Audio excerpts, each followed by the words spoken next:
அனைவருக்கும் வணக்கம். நான் படிக்கிறது 4ஆம் வகுப்பு. பள்ளி ஊராட்சிய ஒன்றிய தொடக்கப்பள்ளி முத்துகிருஷ்ணன் ராமனூர். ஓகே. காலை உணவு திட்டம். காலை உணவு திட்டத்தை பற்றி சொல்ல போகிறீங்களா? சொல்லுங்கள். வணக்கம். என் ஊர் வேம்பனூர். பெயர் தக்ஷத்.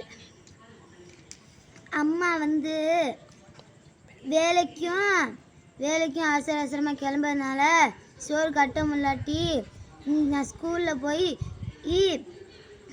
காலை உணவு திட்டம் சாப்பிட்டு விட்டு தெம்பா கிளாஸ் ரூமில் படிக்கிறேன். நன்றி. அனைவருக்கும் நன்றி. தேங்க்யூ. அனைவருக்கும் வணக்கம். என் பெயர் மா சிவப்பிரியா. 8ஆம் வகுப்பு படிக்கின்றேன். கொரோனா காலத்தில் நிறைய லீவ் விட்டாங்க. அதனால் எங்களால் படிக்க முடியலை. அதை சரி செய்வதற்கு கொண்டு வரப்பட்ட திட்டம் இல்லம் தேடி கல்வி திட்டம். அதில் மாலைதோறும் 1 மணி நேரம் வகுப்பு எடுப்பாங்க. இங்கே ஆடலின் மூலமும் பாடலின் மூலமும் கதை மூலமும் எங்களுக்கு கல்வி கற்றுக் கொடுப்பாங்க. கசப்பாக இருந்த எங்கள் கல்வியை கற்கண்டாக மாற்றிட்டாங்க எங்கள் கல்பனாக்கா. நாங்களாம் முன்னாடி மேடை பயமே எங்களுக்கு இருந்துச்சு. இப்போலாம் இந்த கல்விக்கு வரவும் எங்களுக்கு பயம்லாம் விட்டு போச்சு. இந்த கல்வியை கொண்டு வர அரசாங்கத்துக்கு நன்றி. நன்றி.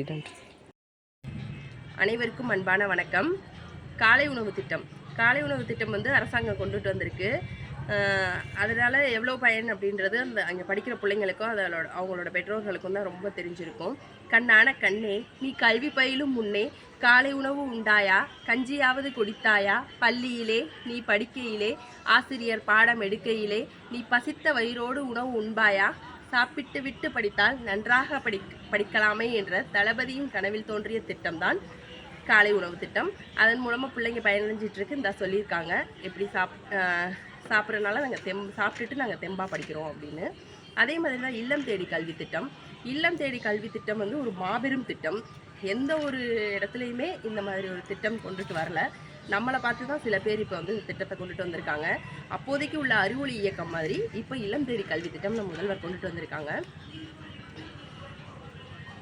அடுப்பூதும் பெண்ணிற்கு படிப்பதற்குன்னு கேட்டவங்க வாயடைத்து போகும் அளவிற்கு நம்ம முதல்வர் அவர்கள் படித்தது என்னவோ பட்டதாரி படிப்பு, கிடைத்தது என்னவோ அடுப்பூதும் பொறுப்பு, படித்தது என்னவோ பட்டதாரி படிப்பு, கிடைத்தது என்னவோ அடுப்பூதும் பொறுப்பு என்றிருந்த எங்களை போன்ற பல லட்சம் தன்னார்வலர்களின் கற்றல் இடைவெளியும் சரி செய்யப்பட்டு விட்டது. இல்லம் தேடி கல்வி திட்டத்தில் மாணவர்களின் கற்றல் இடைவெளி சரி செய்யப்பட்டுச்சுன்னு சொன்னாங்க. ஆனால் என்னையை போன்ற பல லட்சம் பெண்களின் கற்றல் இடைவெளியும் சரி செய்யப்பட்டு அரசு பள்ளி குழந்தைகள் என்ற அரிய பொக்கிஷங்களுக்கு அறிவுரை கூறும் அளவிற்கு எங்களுக்கு அதிகாரத்தை கொடுத்த தமிழக அரசுக்கு நன்றி. தினமும் 1 மணி நேரம் அந்த பிள்ளைங்களுக்கு சொல்லிக் கொடுக்குறதுக்காகவே நாங்கள் புத்தகத்தை எடுத்து படிக்கிறோம். இல்லைன்னா நாங்கள் படித்த படிப்பு எங்களுக்கு டச் இல்லாமல் போயிருக்கும். அதற்கு நன்றி. நான் முதல்வன் திட்டத்தின் மூலம் மாணவ மாணவிகளிடம் உள்ள திறமையை கண்டுபிடித்து அதை ஊக்குவிக்க பல வழிகள் செய்துட்ருக்காங்க. காலை உணவு திட்டம், இல்லம் தேடி கல்வி திட்டம், நான் முதல்வன் திட்டம், எண்ணும் எழுத்தும் திட்டம் மூலமாக பிள்ளைங்களுக்கு எண்களை சொல்லிக் கொடுக்குறதுக்கும் பொருள் புரிந்து படிக்கவும் ஆசிரியர்கள் முயற்சி பண்ணிட்டு இருக்காங்க. மகத்தான திட்டங்களை கொண்டு வந்து கல்வியில் மாபெரும் மாற்றத்தை கொண்டு வந்திருக்கும் நம்ம அரசாங்கத்திற்கு நன்றி.